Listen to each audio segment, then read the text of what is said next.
Ayaqhuba amalungiselelo okubeka kwikhaya lokugqibela u-Bongeka, Buso nabantwana bakhe abathathu kwilali yase Tholeni ngaphandle kwase eGcuwa eMpuma Koloni. Nangona unobangela wokuzibulala emva kokubulala abantwana bakhe ungekaziwa, usapho lurhanela kuba isizathu kukuba namatyala amaninzi. Kuthe nkcwe kule lali yaseTholeni emva kwesithwakumbe sokubhaqwa kukaBongeka neentsana zakhe ezintathu sele zibanda kwenye izindlu ekhayeni labo. Amalungiselelo omngcwabo sele kwinqanaba lokugqibela ngokutsho kosapho. Hayi, urhulumente uyasukuma kangangoba uwathumela amanzi apha nalidanga apha phambi kwethu ligcwele. Nangoku bekufike igosa likarhulumente apha lisithi lizofaka isandla.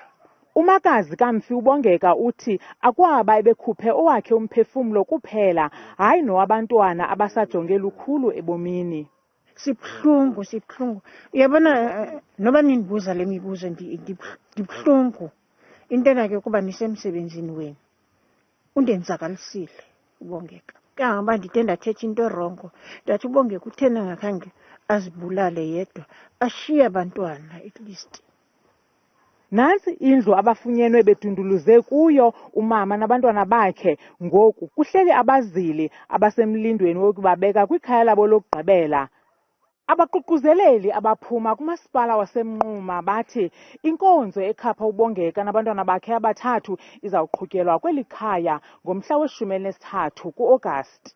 Kwiindaba zethu kuChannel 163 ngokuphathelwa yiNewsroom Africa, ndinguntsiki Noyiya eTholeni, eGcuwa, eMpuma Koloni.